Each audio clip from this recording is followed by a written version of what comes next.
Hi friends, welcome to my channel. இன்னைக்கு இந்த வீடியோவில் நம்ம பார்க்க போகிறது நாவல் பழம். அந்த நாவல் பழத்தோட கொட்டை இருக்குது, அது உள்ள விதை, அதை வந்து காய வச்சு எடுத்து அதை வச்சு ஒரு கிராஃப்ட் பண்ண போகிறோம். அது எப்படி பண்ணுறதுன்னு பார்க்கலாம். அதுக்கு முன்னாடி என் சேனலில் புதுசாக பார்க்குறவங்க சப்ஸ்கிரைப் பண்ணிவிட்டு பக்கத்தில் இருக்கிற பெல் பட்டன் கிளிக் பண்ணிக்கோங்க. அப்போ தான் நான் போடுற வீடியோஸ் எல்லாமே உங்களுக்கு நோட்டிஃபிகேஷன் காட்டும். இப்போ நான் அந்த விதைகளை எடுத்து வெயிலில் காய வச்சு எடுத்து வச்சுருக்கேன். இப்போது நான் ரொம்ப மெல்லிஸான ஒரு கார்ட்போர்டு ஒன்று எடுத்திருக்கேன். அது நமக்கு சின்ன சைஸாக இருந்தால் போதும். அந்த கார்ட்போர்டை நான் கட் பண்ணி எடுத்துக்கிட்டேன். இப்போது அது க்ளூகன் யூஸ் பண்ணி இந்த நாவல் பழ விதைகளை வந்து திராட்சை கொத்து மாதிரி ரெடி பண்ண போகிறோம். அதுக்கு நான் வந்து வரிசையாக அதே மாதிரி ஒட்டிக்கிறேன். திராட்சை மாதிரி ஒவ்வொரு விதைகளையுமே சமமாக இருக்கிற மாதிரி ஒரே சைஸ்க்கு இருக்கிற மாதிரி நான் எடுத்திருக்கேன்.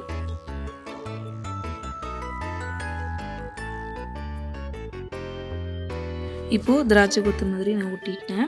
இப்போ அடுத்து ஒரு கார்ட்போர்டு ஒன்று, ஒரு மொத்தமான கார்ட்போர்டு ஒன்று எடுத்திருக்கேன். இது வந்து நம்ம ஒரு ஷோ பீஸ் மாரி ரெடி பண்ண போகிறோம். அதுக்கு வந்து நான் ஷோ பீஸில் இது நான் சப்ஸ்கிரைப் அப்படின்றத நான் வந்து ரைட் பண்ண போகிறேன்.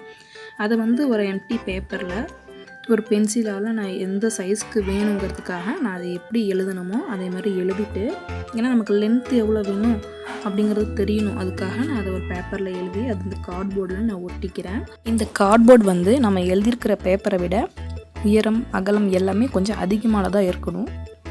அந்த மாதிரி பார்த்து நம்ம எடுத்துக்கணும். அந்த சைஸ்க்கு நான் கட் பண்ணி இப்போ நான் எடுத்து வச்சுருக்கேன். இப்போ நடுவில் நான் அதை ஒட்டிட்டேன். வந்து மேலே கீழே எல்லா சைட்லேயுமே எனக்கு கொஞ்சம் இடம் அதிகமாக இருக்குது கார்ட்போர்டில். இந்த மாதிரி எடுத்துக்கணும். இப்போது இதை டெக்கோர் பண்ணுறதுக்கு நான் வந்து ஐஸ்கிரீம் ஸ்டிக் எடுத்துருக்கிறேன். அதை வந்து எட்ஜை வந்து வளைஞ்சிருக்கோம் இல்லையா, அந்த 2 எட்ஜை மட்டும் நான் கட் பண்ணிக்கிறேன். ஏன்னா இந்த மாதிரி நான் வீடியோவில் காட்டுற மாதிரி ஒட்டுறதுக்காக அந்த எட்ஜை வந்து கட் பண்ணிக்கிறேன். இந்த சைடு 4, இந்த சைடு 4. இந்த சைடில் ஃபுல்லாகவே கட் பண்ணாமல் 2 சைட்லேயும் வச்சுக்கிறேன். வீடியோவில் பார்க்கும்போது உங்களுக்கு தெரியும். அதை அப்படியே நான் க்ளூ கன் யூஸ் பண்ணி நான் ஃபுல்லாகவே ஸ்டிக் பண்ணிடுறேன்.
இப்போ எல்லாமே நான் ஒட்டி முடிச்சிட்டேன். இப்போ அந்த ரெடி பண்ண அந்த திராட்சை கொத்து, அந்த நாவல் பழக்கொட்டை இருக்கு இல்லையா, அதை நான் எடுத்துக்கிட்டேன்.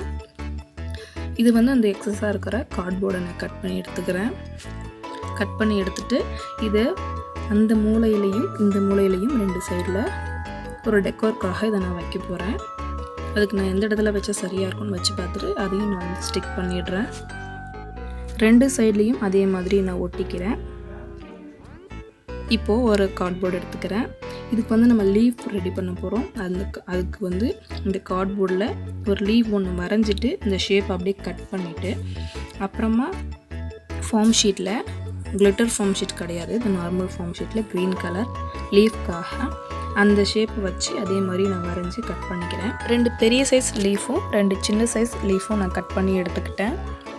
இதை வந்து இந்த திராட்சை கொத்துக்கு மேலேயும் கீழேயும் ஒரு பெரிய லீஃப் ஒரு சின்ன லீஃப் அது மாதிரி வச்சு நான் 2 சைட்லேயும் க்ளூகன் யூஸ் பண்ணி ஒட்டிடுறேன்.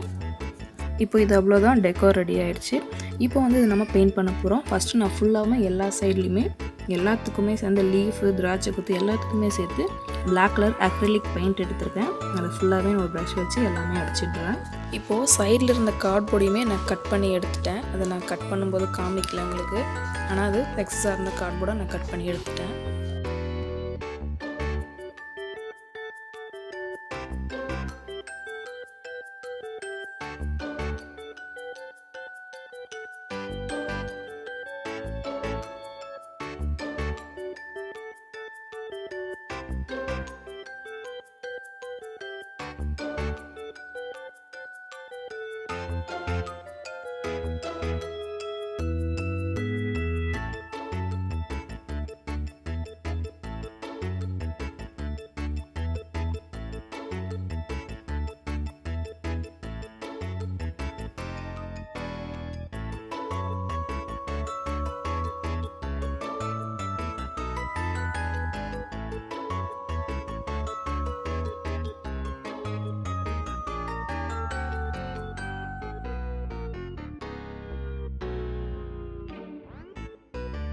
சப்ஸ்கிரைப்னு எழுதியிருக்கிறதுலையுமே நான் பிளாக் கலர் பெயிண்ட் பண்ணிக்கிறேன். அது எதுக்கு நம்ம எழுதணும்னா நமக்கு வந்து எந்த அளவு அகலம் தேவை அப்படிங்கிறதுக்காக தான் நான் அதை எழுதி நான் ஒட்டியிருந்தேன்.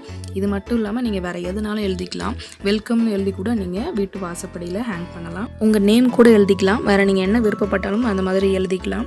நான் என்னுடைய சேனல் பர்பஸ்க்காக நான் சப்ஸ்கிரைப்னு எழுதியிருக்கேன்.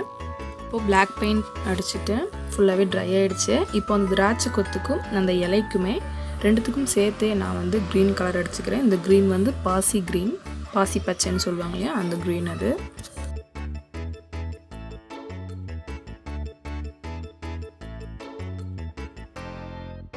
நெக்ஸ்ட்டு இந்த க்ரீனாலேயே, இந்த க்ரீன் பெயிண்டாலேயே கொடி மாதிரி 2 சைடு மேலேயும் கீழேயும் கொடி மாதிரி ப்ரஷ்ஷால் சும்மா லைட்டாக ஒரு லைன் மாதிரி போட்டுக்கிறேன்.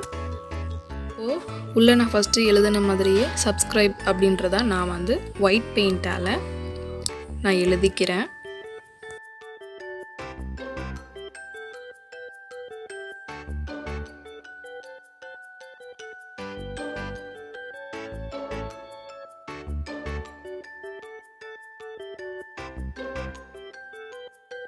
இப்போது அந்த இலைகளுக்கு அந்த கோடுகள் தெரியறதுக்காக நான் எல்லோ கலர் பெயிண்ட் எடுத்து அதே மாதிரி அந்த கோடுகளை நான் வரைஞ்சிக்கிறேன். இந்த கொடி மேலேயும் நான் ஒரு கோடு மாதிரி வரைஞ்சிக்கிறேன்.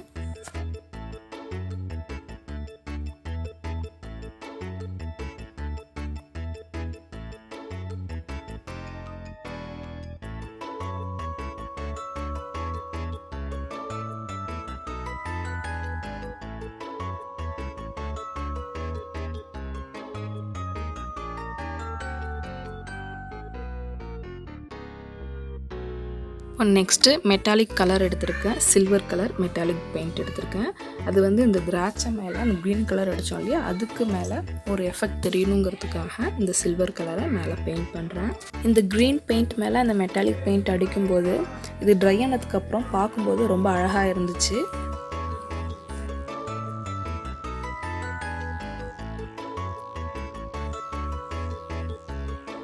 இப்போது இந்த கார்னர்லேயும் இந்த கார்னரையும் எம்டியாக இருக்கிறதால ஒரு பிளாஸ்டிக் ரோஸ் ஒன்று அதில் நான் ஒட்டியிருக்கேன். சென்டரில் ஒரு கோல்டன் காயின் லேஸ் ஒன்று ஒட்டியிருக்கேன். இப்போ இது அவ்வளோதான் ஃப்ரெண்ட்ஸ், ரெடி ஆகிடுச்சு. இப்போ இந்த ஷோ பீஸை நீங்கள் எங்கேனாலும் வைக்கலாம், வீட்டில் ஹேங் பண்ணலாம், இல்லை எப்படினாலும் வச்சுக்கலாம். இந்த வீடியோ உங்களுக்கு பிடிச்சிருந்தா லைக் பண்ணுங்கள், ஷேர் பண்ணுங்கள், கமெண்ட் பண்ணுங்கள். தேங்க்ஸ் ஃபார் வாட்சிங்.